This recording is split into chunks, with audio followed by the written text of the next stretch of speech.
계시록 해석 유형 요한계시록 6. 요한계시록은 계시며 예언이며 서신이다. 계시록은 계시기에 숨겨진 어떤 것이 드러남을 뜻한다. 계시록은 예수 그리스도 중재를 통해 하나님께서 드러내 주신 바 계시를 담고 있다. 계시록은 예언이다. 예언이란 종말론적인 완성의 빛을 현재에 비추게 하려는 데 그 의도가 있다. 계시록은 서신 형식이다. 수신자는 지금의 터키 지역에 있던 7교회였다. 그 당시 교회는 외적인 박해를 당하여 폐교 위험에 처해 있었다. 이런 상황에 부닥친 교회에 그리스도 궁극적인 승리를 제시해 줌으로써 위로와 용기와 소망을 주려는 것이 참된 의도였다. 그런데 이런 계시록의 의도가 읽는 사람에 따라 그 핵심을 달리 보는 것은 이상한 일이 아니다. 이는 내용 속에 과거, 현재, 미래가 함께 들어있는데 그 당시 시대 상황보다 미래에 더 열을 올렸기 때문일 것이다. 그래서 계시록인 본서를 해석하는 데는 여러 갈래의 견해가 있다. 첫째, 과거파에 의하면 계시록은 저자인 사도 요한 당대의 사건들을 기록한 책이란다. 본서가 요한 당대의 삶의 정황 속에서 그 당시 고난당하는 신자들에게 주고자 하는 메시지가 쓰여졌다고 본다. 둘째, 역사파에 따르면 계시록은 역사의 시발점과 종점이 제시되어 있으므로 세계사 혹은 교회사 전체를 제시해 준다고 한다. 셋째, 온건 미래파의 견해에 따르면 본서는 처음 1, 2, 3장을 제하고는 거의 전부가 주의 재림 직전 특정한 시기, 곧 7년 대환란 기간 동안에 일어날 종말 사건을 다룬다고 한다. 이들은 그리스도 재림에 앞선 교회의 은밀한 휴거설을 반대하며 교회와 이스라엘의 구분을 인정하지 않는다. 그리고 요한계시록 2, 3장의 7교회들이 교회사 전체를 각기 가리킨다고도 보지 않는다. 넷째, 극단 미래파는 대개 요한계시록 1장 19절에 근거하여 계시록을 다음과 같이 개요한다. 1장은 요한이 본 바 부활하신 예수님의 환상을 다루며 2, 3장은 이제 있는 7교회사 전체를 다룬다. 그리고 4장 이하는 장차 될 일을 다룬다고 한다. 전개 방식에 있어서는 온건 미래파의 견해를 따르나 7년 대환란 전 휴거가 일어난 뒤에는 이 지상에서는 이스라엘과 불신자들에게 일어날 일들에 대한 예언으로 해석하고 천년왕국도 그 후 계속 진행되는 것으로 본다. 다섯째, 이상주의파는 계시록이 어떤 구체적인 사건을 예언하기보다는 영원한 진리, 즉 하나님의 도덕적 통치원리, 선악과의 투쟁, 선의 긍정적인 승리 등을 말하고 있다고 본다. 이런 여러 견해는 각자 보는 각도에서 그 해석을 달리할 수밖에 없는 상징성 때문이다. 또 내용에 있어서 휴거설과 천년왕국이 언제 일어나는가에 따라 해석의 차이가 생겨나기 때문이다. 이를 더 종합해서 분석하는 기법으로는 크게 개혁주의 종말론과 세대주의 종말론으로 구분하기도 한다. 그렇다면 개혁주의와 세대주의는 무엇이 다른 것일까? 이 두 견해는 성경 해석의 방식부터 구속사 이해, 미래 사건에 대한 전망에 이르기까지 큰 차이를 보인다. 첫째, 개혁주의 종말론은 성경을 구속사적 맥락에서 해석한다. 즉 창세기부터 요한계시록까지 일관된 하나님의 구속계획을 중심으로 본문을 해석하며 상징과 비유, 문학 장르에 따라 유연하게 접근한다. 반면 세대주의 종말론은 철저히 문자적 해석을 주장하며 요한계시록과 예언서를 문자 그대로 미래 사건의 시간표처럼 해석하는 경향이 있다. 둘째, 개혁주의는 구약의 이스라엘과 신약의 교회를 하나님의 언약 백성으로 보고 둘은 구속사적으로 연속된 존재로 이해한다. 이에 반해 세대주의는 이스라엘과 교회를 엄격히 구분하며 교회는 이스라엘이 거절한 메시아 이후 생긴 삽입적 시대로 간주한다. 따라서 세대주의는 하나님이 이스라엘을 위한 별도의 계획, 특히 천년왕국을 남겨두었다고 본다. 셋째, 개혁주의 종말론은 주로 무천년설을 따른다. 무천년설은 천년왕국을 문자적 천년이 아니라 그리스도 철임과 재림 사이의 교회 시대 전체로 이해하며 재림은 단회적이며 최종적인 사건으로 본다. 반면 세대주의는 전천년설을 따르며 예수님의 재림 전 7년 대환란과 문자적으로 1000년 동안의 지상 왕국이 있을 것이라 주장한다. 이 구조 안에는 비밀 휴거, 환란 전 재림, 이스라엘 회복 등이 포함된다. 넷째, 개혁주의 종말론은 요한계시록을 상징적이고 예배적인 책으로 이해한다. 어린 양의 승리, 교회의 인내, 하나님 나라의 완성이라는 메시지가 중심이다. 반면 세대주의는 요한계시록 4장 이후를 모두 미래사건으로 보며 연대기적 순서로 일어날 사건들을 예언한 것으로 간주한다. 다섯째, 개혁주의 종말론은 종말신앙을 현재를 거룩하게 살아가는 소망과 동력으로 삼는다. 이미와 아직 사이의 긴장 속에서 신자는 날마다 하나님의 나라를 사모하며 살아간다. 반면 세대주의는 미래에 어떤 일이 일어날지를 예측하고 대비하는 데 초점이 맞추어지며 휴거나 환란에 대한 준비, 종말 시계에 관한 관심 등이 강조된다. 그렇다면 세대주의를 더 구체적으로 알아보자. 세대주의는 19세기 등장했던 성경 이해사조이다. 성경과 교회의 역사를 시대별로 구분하여 하나님의 통치 원리가 시대마다 다르고 그의 백성들에게 주문하신 명령들도 다르다고 주장하는 견해이다. 영국의 19세기 국교의 반대파인 플리머스 형제단에서 존 넬슨 다비에 의해 시작된 신학사조이다. 영국과 미국의 기독교에서 가장 왕성히 뿌리 내렸으며 현재는 침례교, 회중교, 오순절 또 개혁파 소수에서 수용하고 있다. 유명한 문헌은 미국의 스코필드 간주 성경이 대표적이다. 세대주의는 일관된 문자적 방법론 성경 해석과 축자 영감서를 수용한다. 미국에서는 2차 대각성 운동부터 시작하여 무디가 활동한 3차 대각성 운동에서 절정을 이루며 세대주의 신학이 체계적으로 정립되었고 특히 달라스 신학교, 밥 존스 대학교를 비롯한 여러 신학교가 세워지며 오늘날까지 미국에서 강한 영향을 미치고 있다. 세대주의 신학적 특징은 성경 이해에서 일관된 문자적 성경 해석의 이해만을 강조하는 방식을 택하였다. 문자주의 해석을 지지하는 이유로는 첫째, 철학적으로 언어 자체의 목적이 문자적 해석을 요구하기 때문이다. 성경도 언어의 특별한 사용으로 간주될 수 없다. 둘째, 성경적으로 그리스도 철임에 관한 구약의 예언들이 문자적으로 모두 성취되었다. 셋째, 논리적으로 만약 문자적 해석법을 사용하지 않는다면 모든 객관성을 상실한 것으로 본다. 그리하여 하나님의 모든 프로그램의 절정은 예수 그리스도 천년왕국이라고 생각한다. 따라서 세대주의만이 세상을 향한 하나님의 목적의 통일성, 다양성, 그리고 점진성을 모두 바라본다고 주장한다. 세대주의의 주요 특징은 각각의 세대마다 하나님의 통치가 바뀌기에 따라서 인간의 책임도 시대마다 바뀌게 되며 그에 합당한 계시를 준다는 점이다. 세대별 구분은 성경 역사에 따라 타락하기 이전을 무죄 세대로, 타락한 뒤에서부터 대홍수까지를 양심 세대로, 대홍수 뒤에부터는 인간 통치 세대로, 아브라함 이후부터는 약속 세대로, 모세 이후를 율법 세대로, 그리스도 철임부터를 은혜 세대로, 그리스도 재림부터는 천년왕국 세대로 총 7가지 세대로 나누는 것이 일반적이다. 세대주의는 하나님의 역사 섭리가 이스라엘과 교회의 전혀 다른 프로젝트로 이루어진다고 본다.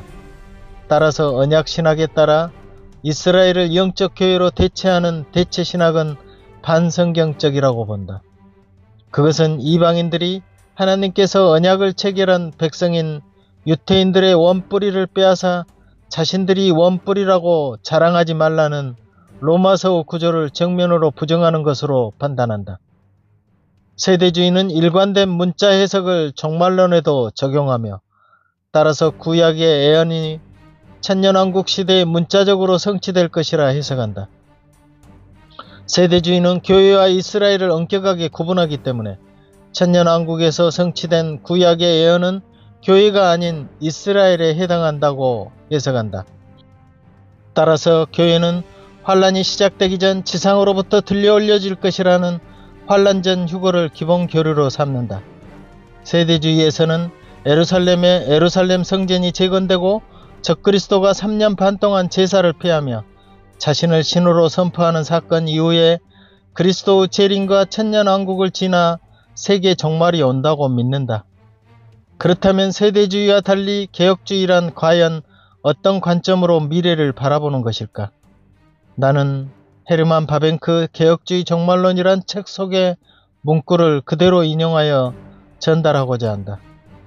개혁주의 종말론의 본서는 개혁주의 종말론에 관한 세 가지 입장 중 가장 많은 신학자가 지지하고 있는 무천년설의 입장에서 기술된 책이다. 그렇다면 저자는 왜 이스라엘의 민족적 회심을 기대하지 않는가? 전천년설 학자들이 이스라엘의 민족적 회심에 대한 근거로 제시하는 로마서 11장 11절부터 32절에서 바울 사도는 유태인의 구원이 언제나 남은 자들에게만 있어 왔다고 말씀하고 있기 때문이다. 실제로 구약 시대에도 이스라엘의 혈통에서 났다고 무조건 구원을 얻는 것이 아니라 약속의 자녀들만이 구원을 얻었다. 그리고 오늘날에 이르기까지 유태인 중에서 혈통이 아닌 그리스도에 따른 믿음으로 구원을 얻는 자들이 있었다는 것이다. 따라서 미래에도 온 이스라엘이 구원을 얻으리라는 말씀은 천년왕국 전에 예수님의 재림이 임하는 전천년설의 가르침처럼 이스라엘의 민족적 회심을 의미하는 것이라 하더라도 이스라엘에 속한 모든 사람이 한 명도 빠짐없이 구원을 얻게 된다는 것이 아니라 남은 자, 즉 믿음을 가진 자들만이 구원을 얻게 된다는 것이다. 따라서 제자는 로마서 11장의 온 이스라엘을 모든 유태인이 아니라 그리스도를 믿음으로 받아들인 유태인 전체로 해석하는 것이 더 자연스럽다고 주장한다. 무엇보다 제자가 전천년설을 배격하는 가장 큰 이유는 천년 동안을 문자 그대로 이해했을 때의 모호함 때문이다. 성경은 그리스도 재림 이후 곧바로 최후 심판을 통해 믿는 자와 불신자들이 분리되고 세상의 종말이 이를 것으로 말씀하시기 때문이다.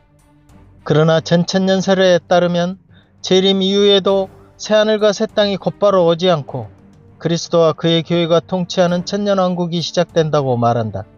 세상도 아니고 천국도 아닌 천년왕국이란 도대체 어떤 개념일까? 그러나 성경 어디에서도 교회가 지상에서 통치권을 장악하게 될 날이 올 것을 말하지 않는다는 점에서 천년왕국이 도래할 가능성은 희박하다. 오히려 교회는 정말로 갈수록 세상의 핍박 속에 거하게 될 것이다. 따라서 계시록의 천년 동안은 문자 그대로 이해할 것이 아니라 그리스도 철임과 재림 사이, 즉 현재 우리를 통과하고 있는 것으로 이해되어야 한다는 것이다. 실제로 그리스도께서는 부활 승천하신 후에 곧바로 하나님 우편에 앉으셨다. 이는 곧 통치자가 되셨다는 뜻이다. 하나님의 나라는 이미 시작되었으며 그 나라의 완성은 마지막 때에 그리스도께서 친히 완성하실 것이다.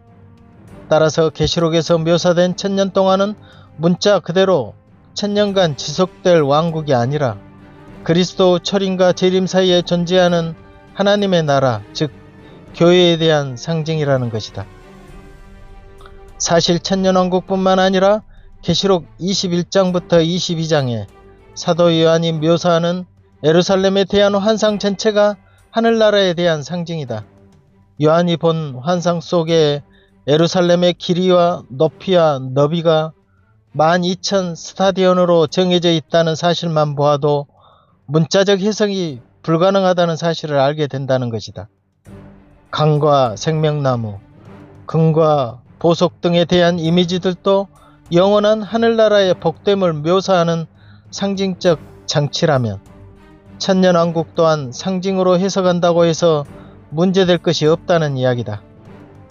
그렇다면 그리스도 재림은 언제 일어나는가? 그날과 시간은 천사도 모르고 심지어 예수님도 모르신다.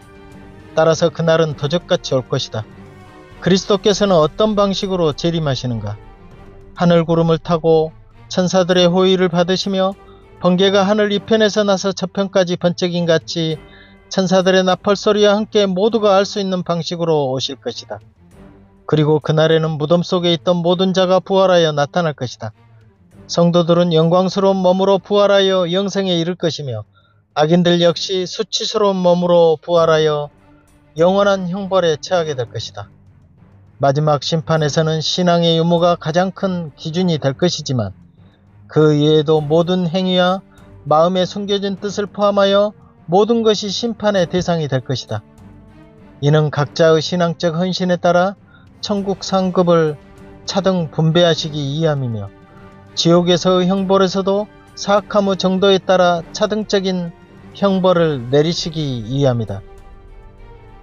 한편 새하늘과 새 땅에서 성도들의 부활체는 지상에서의 몸과 연속성이 있을 것으로 서로 알아볼 수 있게 될 것이다. 그러나 지상에서의 몸과는 질적으로 다른 영광스러운 몸일 것이다. 마찬가지로 천국에서 도래하게 될 새하늘과 새 땅 역시 이 세계와의 연속성이 어느 정도 존재할 것으로 생각된다. 비록 많은 부분이 뜨거운 불에 풀어지겠지만 노아의 홍수 때도 옛 세계의 물질들이 모두 소멸한 것은 아니었기 때문이다. 그렇지만 이 세계와는 분명히 질적으로 다른 새로운 세계가 될 것이다. 무엇보다 새하늘과 새 땅에서 우리가 누리게 될 가장 큰 복은 하나님과의 영원한 교제에 있다. 그때에는 모든 성도가 아브라함, 이삭, 야곱과 함께 한 상에 둘러앉을 것이며 다 함께 하나님과 어린 양의 영광을 찬양하게 될 것이다. 이상까지는 개혁주의 종말론의 견해인데 앞에서 언급한 세대주의 종말론과 오늘날 교회 안에서 가장 대표적인 두 흐름이라고 볼 수 있다. 이 양 견해는 성경 해석의 방식부터 구속사 이해, 미래 사건에 대한 전망에 이르기까지 큰 차이를 보인다. 또 나는 이런 개혁주의니 세대주의니라는 건 잘 모르겠고 오직 성경 안에서 예언과 성취가 이루어지는 과정을 내 나름대로 해석하여 받아들이겠다는 성경주의도 있다. 우리 신앙인들의 거의 생각하는 기준치라고 볼 수 있다. 이는 교리적 측면의 옳고 그름보다 성경이 어떻게 말하고 있는가를 더 중요하게 생각하는 관점의 영향 때문일 것이다. 그러므로 성경을 일일이 뜯어보면서 또 나름 모든 유형을 참고하지만 유독 성경 말씀 위주로만 해석하려는 성경주의적 신앙인도 많다. 그래서 세대주의와 개혁주의 종말론이 혼합된 형태로 해석을 하기도 한다. 이처럼 계시록을 바라보는 시각은 그 해석에 따라 각기 다양하기만 하다. 물론 어떤 관점이든 하나님이 주신 계시의 말씀이 신앙에 도움이 되었다면 계시록의 몫은 다할 수 있다. 나 역시 계시록의 해석의 특징의 유형에서 이것이 맞다 틀리다고 너무 주장하다 보면 참 복음은 뒷전이 되고 마는 경우가 허다할 수 있다고 본다. 그러므로 계시의 미래적 부분에서 너무 논쟁에 치우치기보다 하나님이 주시고자 하는 참 메시지가 무엇인가를 더 깊이 음미해야 한다. 하지만 굳이 요한계시록을 풀어가고자 하는 것은 조금이라도 정확한 말씀에 접근하고자 합니다. 그리하여 나 역시 하나님이 주시고자 하는 메시지 속에서 참된 진리를 꿰뚫는 지혜를 주시기를 간절히 간구하며 조심스럽게 본문 내용을 열어가고자 한다. 아멘. 박 작가의 하늘가락지를 애청해주신 모든 분들께 깊이 감사드립니다.